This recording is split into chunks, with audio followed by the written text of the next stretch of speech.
24/7, 365. The fantasy season never dies. Welcome to Every Day is Draft Day. Presented by Champions Round. What's up, everyone? Welcome to another edition of Every Day is Draft Day. I am your host, Dan Turner, sans beard. I was going to say, without facial hair. Without facial hair. Joining me, as always, the wonderful Steffi Smalls. What's up, Steph? What's up? We just recorded before this, but this will come out a little bit later. So we've been spending quite a lot of time together today. Yes, a lot of time. Yeah. But it's always fun. So today we did a Big Board Showdown earlier today. We're going to be discussing the rosters that we were able to put together, as well as any other thoughts and or feelings we might have about where people are going to go. So I feel like we should start with yours. I was just about to say we can start with because you're going to say you want to start with mine, but I think we should start with yours. I was going to say we can start with mine, actually. I wasn't going to say that because I know you don't like going first. Okay. So it's going to be nice. If you guys don't know, what you need is for this: 1 QB, 1 tight end, 1 O-line, 1 flex. Where are you going to go into the whole spiel? 2 running backs, 2 wide receivers, 4 defense. Easy. Wherever they get drafted, you get X amount of points. Exactly. Perfect. You said it perfectly. So going there, we did a six-person draft. It was 8, wasn't it? Was it? No, it was 6. I think it was 8. It was 6. Okay. I'm pretty sure it was 8, but No, Dan says it was 8. 6. It was okay. 8. Yeah, I knew it. Okay. Yeah, I knew it. Yeah. Yeah, but you can do 10, you can do 12, you can do 14. So there's many different league options for that. So starting off at my quarterback. Can I interrupt you already? Of course. Go ahead. Yeah. Don't you feel? I think 8 is a sweet spot. Like, I liked this draft a lot. Once it gets over like 12, it starts getting ridiculous. But this is like, there's still ways to find very good value, and it still makes it a little bit challenging too. I disagree. I like 14 more because okay. 14 you actually have to, like, you know, in the end rounds, you actually have to know who's actually going to go, or who you think is going to go. Like, it's not as easy as an 8 where you can just take, you know, the 17 linebackers are going to go in the first, second, and third round and call it a day. Okay, so let's see what you came up with here. Oh, fine. Okay. So at quarterback, I took my guy, Malik Willis. He's a guy I've been consistently taking in pretty much all my BBS drafts. I think he's going to be the quarterback one off the board.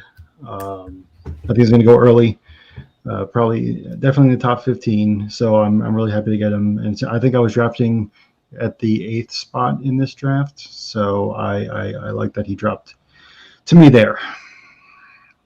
It's a good, and you love this. This has kind of been your technique throughout this entire thing, especially when you draft near me, because you know that I'm so just redundantly not going to take a quarterback and then ending up screwing myself, which luckily I think maybe some of the people were new to BBS, so they actually didn't take a quarterback, and I ended up being okay here. But I think Malik is a great, once you get past those couple guys, you just have to wait till the end. And I don't know exactly who it was in this draft. I saw right at the end, they took their quarterback. It was someone last round, and no name. Like, maybe, you know, we were talking, maybe it ends up being a mystery relevant, maybe it doesn't. And you get those 50 points with San Francisco, I believe.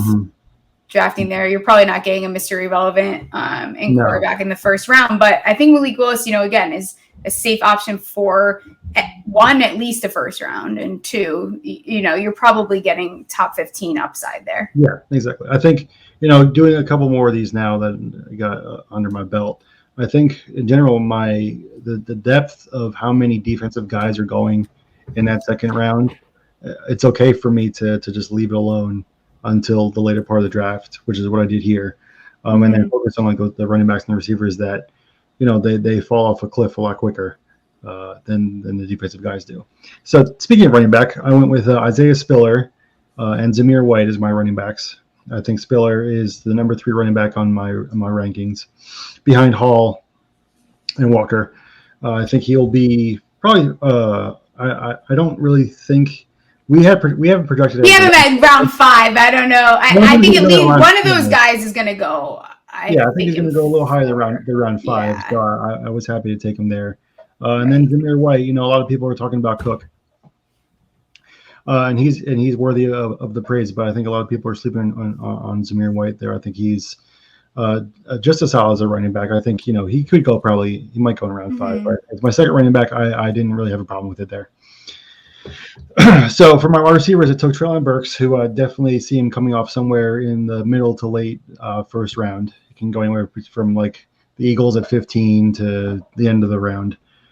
So basically anywhere around there, as long as he's a first round pick, I'll be happy with him there at my wide receiver 1. And then wide receiver 2, someone I really liked and that I couldn't draft in the mock draft we did earlier, Christian Watson, who I think, a lot of people are I think he'll be at the very least a second round pick. I think he's not going to drop any further than the second round.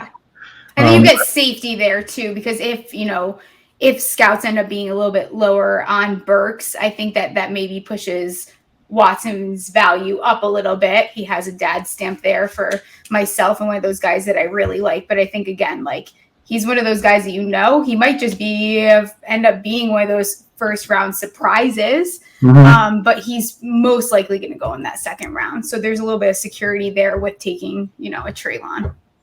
Right, exactly. And I think with Watson, with the Packers and the Chiefs both picking towards the end of the first round, they could surprise and take him there. But I think he has a pretty safe floor with that sneaking into the end of the round, first round upside. So I was happy to take him there. Tight end was the position I just punted on. I took him with the last pick. I got Grant Calcaterra from SMU. Basically, he was just the top tight end remaining. Generally with these things, depending on how the board goes, I think Trey McBride went around 2. Oh my gosh, I saw that very early. So early. It wasn't Jeff. Someone took him very early, I don't think it was Jeff. I don't think I've taken him in these before, like round, I think 3 or 4, 4 maybe the earliest I've taken, unless someone goes and takes it was Carter. Carter took him. Oh, of course he did. I think there's security in that because he could very well go. I'm not going to bet him. I think tight ends are not getting a lot of praise in this, so it wouldn't be surprising if we see them start falling. But trying to if you can get a round 2 guy, even that later round, like the points don't start to drop off until round 3. And I don't really have a problem like with the expectation that Trey McBride is the best tight end in this draft because I think we all think he is.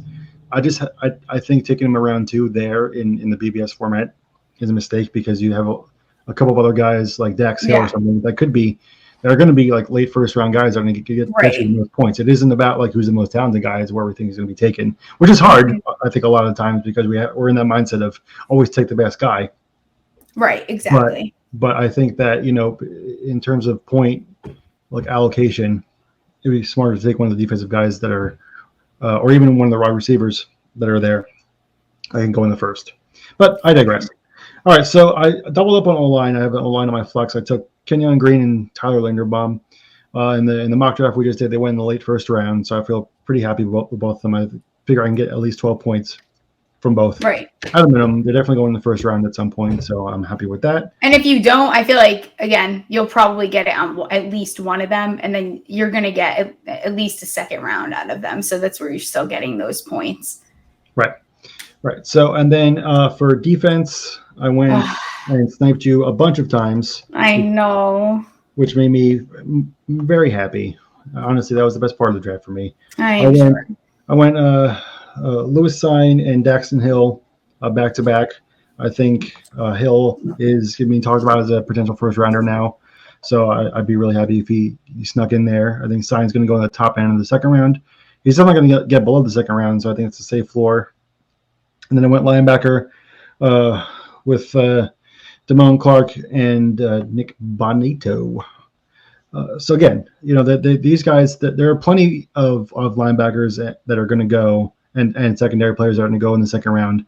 And it's really just, waiting for them and seeing the best of who's left and hoping they go where they're projected to go. So overall, I'm really happy with where my roster is at. I kind of wished I took maybe a second running back a little bit earlier, but Zamir White is going to be fine for me. So I'm pretty happy with how my roster is constructed. Yeah, I think you did really well with the defense because I think everyone started to get nervous on positions and you kind of held out there and then you just took all the defensive value. I think you got guys that, again, like these could be guys that teams end up reaching for and you end up getting a lot of value for. And I'm like so distracted because Kaya just threw up like right next to me. And I'm like, can we not be doing this right now? But we'll go to my roster now, which I like this team.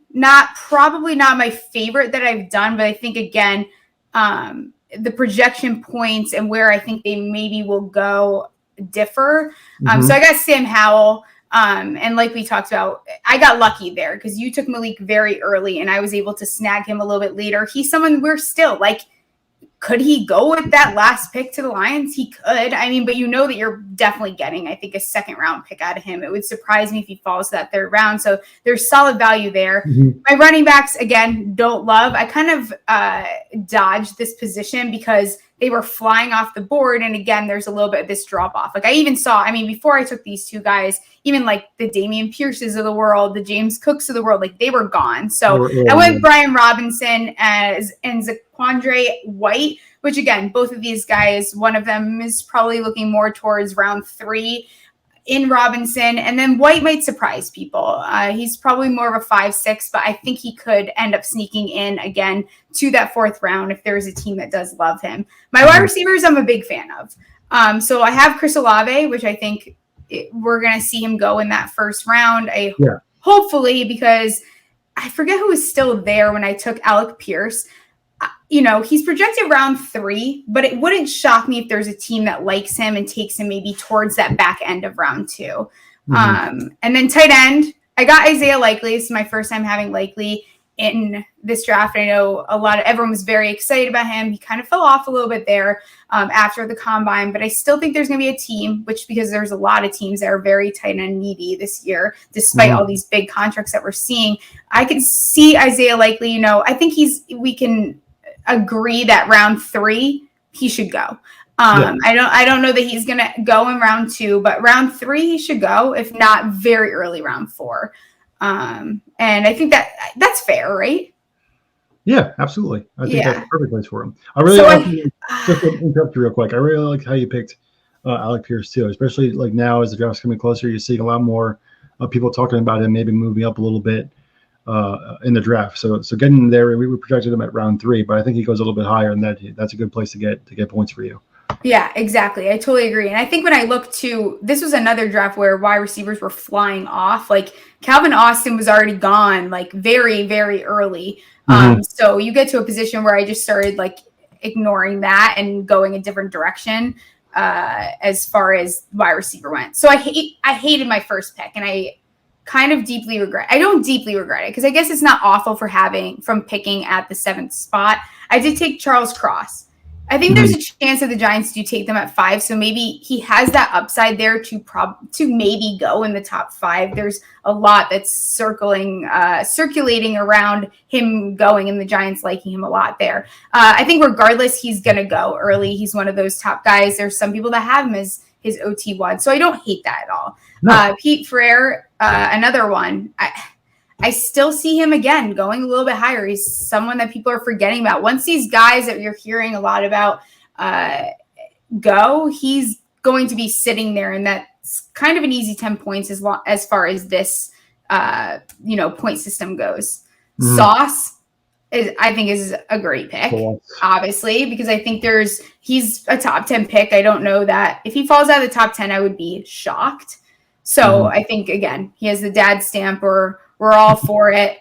My next one, Karlaftis, fine. I'm maybe not as high on him, but I think, again, edge is a position that everyone values very highly, as they should. So, again, he's going to go. If he doesn't go at the tail end there, maybe somewhere after the 15th pick, I think, again, there's a lot of value there to gain points. And then Boy Mafe, I think that he is someone, too, that's not getting as much attention like he should. I think he goes a little bit higher. So I think my guys, and with this draft, I like the ceiling option of my guys and where they could go. This isn't the first one they've done that, like, I didn't go off like where I really feel like they're going to go. I went off what's the ceiling and how many points could I get from them. Right. Yeah. Especially with someone like Maffey that we both loved going to the Senior Bowl and him coming out of that.